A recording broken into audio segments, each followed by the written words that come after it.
আসসালামু আলাইকুম প্রিয় দর্শক বাচ্চাদের খাবার রেসিপির আজকের পর্বে থাকছে 8 মাস থেকে 3 বছর বয়সী বাচ্চাদের জন্য 3টি আলাদা আলাদা পুষ্টিকর এবং অনেক মজাদার সকাল দুপুর ও রাতের খাবার রেসিপি। এই খাবার তিনটি খুবই সহজপাচ্য, বাচ্চারা খুব সহজে হজম করতে পারবে, তেমনি বাচ্চাদের দ্রুত ওজন ও স্মৃতিশক্তি বাড়াতে সহায়তা করবে। পাশাপাশি বাচ্চাদের শরীরে বিভিন্ন রকমের পুষ্টির চাহিদা পূরণ করবে এবং বাচ্চাদের রোগ প্রতিরোধ ক্ষমতা বৃদ্ধি করবে। তো বাচ্চাদেরকে প্রতিদিন একই ধরনের খাবার না দিয়ে প্রতি বেলায় চেষ্টা করুন একটু ভিন্ন ভিন্ন খাবার দিতে, এতে করে বাচ্চারা ভিন্ন ভিন্ন খাবার থেকে ভিন্ন ভিন্ন পুষ্টি পাবে এবং মজা করে খাবে। তো এখানে আর কথা না বাড়িয়ে চলে আসলাম বাচ্চার সকালের নাস্তার আয়োজনে। তো প্রথমেই সরাসরি চলে আসলাম চুলায় একটা প্যান দিয়ে তার মধ্যে দিয়ে দিচ্ছি 3 টেবিল চামচ ওটস। বাচ্চারা যে পরিমাণে খেতে পারে সেটা বুঝে এখানে ওটসের পরিমাণটা কমিয়ে বাড়িয়ে নিয়ে নেবেন। আর দিয়ে দিচ্ছি এখানে এইটুকু পরিমাণে গ্রেট করা মিষ্টি আলু। এবার ওটস আর মিষ্টি আলু সিদ্ধ হওয়ার জন্য দিয়ে দিচ্ছি এখানে পর্যাপ্ত পরিমাণে নরমাল বিশুদ্ধ খাবার পানি। নেড়ে চেড়ে প্রতিটি উপকরণ খুব ভালো করে মিশিয়ে নিচ্ছি। চুলার আঁচ মিডিয়াম আঁচে রেখে একটা ঢাকনা দিয়ে ঢেকে এবার এগুলোকে খুব ভালো করে সিদ্ধ করে নিচ্ছি। একটু পর পর ঢাকনাটা তুলে একটু নেড়ে চেড়ে দিতে হবে, ব্যাস, আর কিচ্ছু করতে হবে না। এই তো 4 থেকে 5 মিনিটের মতো রান্না করে নেওয়ার পরে দেখবেন সব কিছু খুব ভালো করে সিদ্ধ হয়ে গেছে এবং এর ঘনত্বটা এরকমের অবস্থায় চলে এসেছে। এই পর্যায়ে আমরা এর মধ্যে দিয়ে দেব 2টি খেজুর, আর এই অবস্থায় কিন্তু চুলাটা অফ করে দিবেন।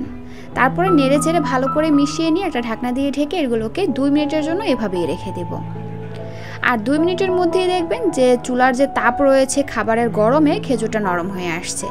এই পর্যায়ে আমরা একটা আলু ম্যাশার অথবা ডাল ঘুটনি দিয়ে সব কিছুকে খুব ভালো করে ঘুটে ম্যাশ করে নিব। দর্শক, আমি এখানে কিন্তু কোনো লবণ চিনি ব্যবহার করি নাই, এর মধ্যে মিষ্টি আলু আর খেজুর ব্যবহার করেছি, তাই খাবারটি ন্যাচারালভাবে মিষ্টি হয়ে যাবে। আর 1 বছরের নিচের বাচ্চাদের খাবারে লবণ ব্যবহার করতে ডাক্তাররা নিষেধ করেন, কারণ এই বয়সী বাচ্চাদের কিডনি লিভার অপরিপক্ক অবস্থায় থাকে, তাই অতিরিক্ত লবণ চিনি তাদের শরীরের জন্য ক্ষতিকারক প্রভাব ফেলতে পারে। তাই খাবারটি ন্যাচারাল উপায়ে মিষ্টি করে তুলতে হবে, আর মিষ্টি হলেই কিন্তু খাবারটি খেতে দারুণ মজা হবে। তো যাই হোক, এই তো ভালো করে ম্যাশ করে নিয়েছি। আপনার বাচ্চা যেভাবে খেয়ে অভ্যস্ত আপনি সেভাবে খাবারটি ম্যাশ করে চুলা থেকে নামিয়ে নেবেন। আর যদি আপনি ফর্মুলা দুধ দিয়ে খাবারটি বাচ্চাকে খাওয়াতে চান, সেই ক্ষেত্রে এই খাবারটি আরও একটু ঘন করে চুলা থেকে নামিয়ে নেবেন। দেন চুলা থেকে নামিয়ে খাবারটি ভালো করে ঠান্ডা করে নিয়ে পর্যাপ্ত পরিমাণে ফর্মুলা দুধ গুলে খাবারের সঙ্গে মিশিয়ে বাচ্চাকে খাওয়াতে পারেন। আর এই তো তৈরি হয়ে গেল বাচ্চাদের জন্য খুবই পুষ্টিকর, মজাদার ও স্বাস্থ্যকর একটি ওটসের রেসিপি। তো এজন্য সরাসরি চলে আসলাম চুলায় একটা প্যান দিয়ে তার মধ্যে দিয়ে দিচ্ছি আগে থেকে ধুয়ে রাখা পরিমাণ অনুযায়ী চাল আর ডাল। দর্শক, আমি এখানে মুগের ডালটা ব্যবহার করেছি আর চাল ব্যবহার করছি সুগন্ধি পোলাওর চাল। আপনারা চাইলে এখানে রেগুলার ভাতের চালও ব্যবহার করতে পারেন, তবে মাঝে মধ্যে পোলাওর চাল দিয়ে খিচুড়ি রান্না করে দিলে বাচ্চারা প্রতিদিনের খিচুড়ির থেকে একটু ভিন্ন রকমের পায়। এরপর এর মধ্যে দিয়ে দিলাম পরিমাণ অনুযায়ী গাজর কুচি এবং পরিমাণ অনুযায়ী আলু আর গাজরটাকে যথাসম্ভব ছোট ছোট করে কেটে নেবেন। আপনারা চাইলে আপনাদের পছন্দ অনুযায়ী যে কোনো সবজি এখানে ব্যবহার করতে পারেন। এবং দিয়ে দিলাম 1 মুঠ পুঁই শাক। তারপর এখানে পরিমাণ অনুযায়ী রান্নার তেল দিয়ে দিলাম এবং দিয়ে দিচ্ছি খুবই সামান্য পরিমাণে হলুদ গুঁড়া, খুবই সামান্য পরিমাণে জিরার গুঁড়া এবং স্বাদ অনুযায়ী লবণ। তবে 1 বছরের নিচের বাচ্চাদের ক্ষেত্রে এখানে আপনারা লবণটা স্কিপ করে যাবেন। এবং এইটুকু পরিমাণে আদা এবং রসুন পেস্ট। এবার চুলার আঁচ মিডিয়াম আঁচে রেখে চাল ডাল আর শাকগুলোকে একটু কষিয়ে নিচ্ছি। আর এই খিচুড়িটা রান্না করে আপনারা কিন্তু 7 মাস থেকে 3 বছর বয়সী বাচ্চাদেরকে খাওয়াতে পারবেন। সেই ক্ষেত্রে 7 মাস থেকে 1 বছর বয়সী বাচ্চাদের জন্য মশলার পরিমাণটা খুবই কম পরিমাণে ব্যবহার করবেন, কারণ এই বয়সী বাচ্চাদের হজম ক্ষমতা কিন্তু খুবই দুর্বল থাকে। তাই অতিরিক্ত মশলা দিয়ে খাবারটি ঘোরপাক বানালে কিন্তু বাচ্চাদের পেটে গ্যাস হবে, বাচ্চারা হজম করতে পারবে না। সেই ক্ষেত্রে কিন্তু আপনি খিচুড়ি খাইয়ে বাচ্চাকে মজা পাবেন না। বাচ্চার কিছুদিন পর পরে দেখা যাবে গ্যাসের সমস্যা হবে, পেট খারাপ হবে, বাচ্চার পেট ভরা ভরা থাকবে, খাবার খেতে রুচি আসবে না। তো যাই হোক, এজন্য মশলার পরিমাণটা খুবই কম ব্যবহার করবেন এবং 1 বছরের উপরের বাচ্চাদের ক্ষেত্রে আস্তে আস্তে মশলার পরিমাণটা বাড়িয়ে দিবেন। তো যাই হোক, এরপরে হচ্ছে আমি চাল ডালকে একটু ভালো করে ভেজে নিয়ে পরিমাণ অনুযায়ী পানি দিয়ে দিলাম সবজি আর চাল ডাল সিদ্ধ হওয়ার জন্য। তারপরে হালকা ঝালের জন্য একটি মরিচ দিয়ে এটাকে ভালো করে রান্না করে নিলাম। আর এই তো দেখুন চাল ডাল এবং সবজি খুব ভালো করে সিদ্ধ হয়ে গেছে। এই পর্যায়ে আমি মরিচটা তুলে নিচ্ছি।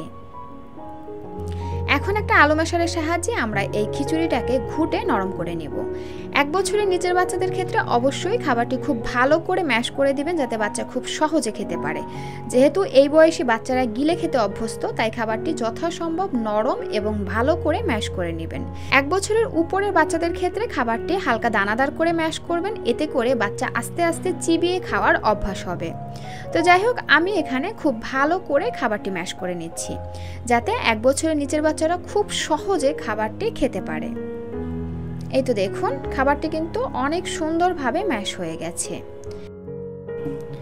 দর্শক, এখন আমরা এর মধ্যে ব্যবহার করব একটি মুরগির ডিম। আর ডিম হচ্ছে বাচ্চাদের জন্য ফার্স্ট ক্লাস প্রোটিন। ডিমের মধ্যে সব ধরনের পুষ্টি উপাদান রয়েছে, যেটা আপনার বাচ্চার সারাদিনের ক্ষয় পূরণ করতে সাহায্য করবে, সারাদিনের পুষ্টির চাহিদা পূরণ করবে এবং বিভিন্ন রকমের ভিটামিন মিনারেলসের ঘাটতি পূরণ করবে। তো যাই হোক, যে সকল বাচ্চারা ডিমের সাদা অংশ খেতে পারে না, তাদের ক্ষেত্রে শুধু ডিমের কুসুমটি ব্যবহার করবেন এবং ডিমটা খুব ভালো করে ফেটিয়ে আস্তে আস্তে খিচুড়ির মধ্যে দিয়ে খুব ভালো করে মিশিয়ে নেবেন। দর্শক, ডিমের যাতে আষ্টে গন্ধ না আসে, এজন্য আমি এর মধ্যে দিয়ে দিলাম এইটুকু পরিমাণে জিরার গুঁড়া। এতে করে ডিমের যে কাঁচা গন্ধ বা আষ্টে একটা গন্ধ থাকে, সেটা অনেকটা কমে যাবে। তো যাই হোক, তারপরে হচ্ছে নেড়ে চেড়ে ভালো করে মিশিয়ে নিয়ে আরও 1 থেকে 2 মিনিটের মতন ফুটিয়ে নেব। তারপরে যে যেমন লিকুইড রেখে বাচ্চাকে খাওয়াতে চান, সে সেভাবে চুলা থেকে নামিয়ে নেবেন। দর্শক, বাড়ন্ত বয়সী বাচ্চাদের জন্য ব্যালেন্স ডায়েট খুব জরুরি। ব্যালেন্স ডায়েট বলতে বোঝায় যে খাবারে পরিমিত পরিমাণে carbohydrate, first class protein, fat সহ অন্যান্য ভিটামিন এবং মিনারেলস থাকে। আর এই সবগুলো উপাদান একত্রে পেতে হলে আপনাকে আপনার বাচ্চাকে ভাত, রুটি, মাছ, মাংস, শাক, সবজি, ডিম, তেল সবগুলো উপাদান একত্রে খাওয়াতে হবে। কিন্তু বাচ্চারা নতুন খাবার শেখার সময় মাছ, মাংস, ডিম, শাকসবজি এগুলা কিন্তু একত্রে খেতে চায় না। এতে তাদের পুষ্টির ঘাটতি হতে পারে। সেই ক্ষেত্রে খিচুড়ি হতে পারে আপনার জন্য সহজ এবং সস্তা সমাধান। এজন্য প্রথমেই আমি এখানে নিয়েছি ঘরে তৈরি একটি লাল আটার রুটি।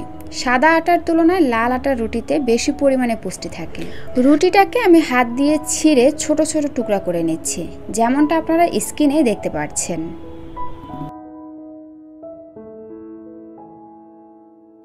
এই তো রুটিটাকে ছিঁড়ে আমি এরকমের ছোট ছোট টুকরা করে নিয়েছি। এখন এর মধ্যে দিয়ে দিচ্ছি ফুটন্ত গরম পানি।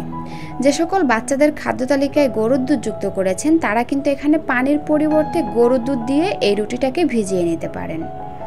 একটা ঢাকনা দিয়ে ঢেকে এটাকে 5 থেকে 7 মিনিটের জন্য রেস্টে রেখে দিচ্ছি। 7 মিনিট পরে ফিরে আসলাম। এখন কিন্তু দেখুন পানিটা শোষণ করে রুটিটা কিন্তু নরম হয়ে আসছে। এখন এভাবে চামচ দিয়ে এটাকে চেপে চেপে গলিয়ে নিচ্ছি, অর্থাৎ ম্যাশ করে নিচ্ছি। আপনারা চাইলে কিন্তু হাত দিয়েও এই কাজটি করতে পারেন। ভালো করে ম্যাশ করে বাটিটাকে একটা সাইডে রেখে দিলাম। এবার দেখুন এখানে একটি কলার অর্ধেকটা নিয়েছি। আপনারা চাইলে কিন্তু পুরো একটি কলা নিতে পারেন। এটা আপনাদের ইচ্ছা, আপনাদের বাচ্চা কীরকম খেতে পারে সেটা বুঝে এখানে কলা আর রুটির পরিমাণ কমিয়ে বাড়িয়ে ব্যবহার করবেন। কলাটাকে একটা কাঁটা চামচের সাহায্যে খুব ভালো করে ম্যাশ করে নিচ্ছি। এই তো দেখুন ম্যাশ করে নিয়েছি। এখন এই রুটির মধ্যে দিয়ে দিচ্ছি, এবারের মধ্যে দিয়ে দিচ্ছি এইটুকু পরিমাণে প্রোটিন পাউডার, অর্থাৎ বাদাম গুঁড়া। বাদামে প্রচুর পরিমাণে ওমেগা 3, ফ্যাটি অ্যাসিড, জিঙ্ক সহ আরও অনেক পুষ্টি উপাদান থাকে, যেটা আমাদের বাচ্চাদের ব্রেন ডেভেলপমেন্টের পাশাপাশি দ্রুত ওজন বাড়াতে সহায়তা করে। এরপরে আমি এর মধ্যে কিছুটা পরিমাণে ফর্মুলা দুধ দিয়ে দিলাম, তারপরে ভালো করে মিশিয়ে নিচ্ছি। যে সকল বাচ্চারা ফর্মুলা দুধ খায় না, তাদের ক্ষেত্রে এখানে ফর্মুলা দুধ না দিলেও হবে। তো যাই হোক, এই যে দেখুন বাচ্চাকে খাওয়ানোর জন্য কিন্তু একদম রেডি। খাবারটি তৈরি করে আপনারা কিন্তু বাচ্চাদেরকে সকালে নাস্তাও খাওয়াতে পারবেন, অথবা রাতের প্রধান বা ভারী খাবার হিসাবেও খাওয়াতে পারবেন। তো দর্শক, এই ছিল আমার আজকের আয়োজন। ভিডিওটি ভালো লাগলে প্লিজ একটি লাইক দিবেন এবং চ্যানেলে নতুন হয়ে থাকলে চ্যানেলটি সাবস্ক্রাইব করে বন্ধু হয়ে পাশে থাকবেন। আল্লাহ হাফেজ।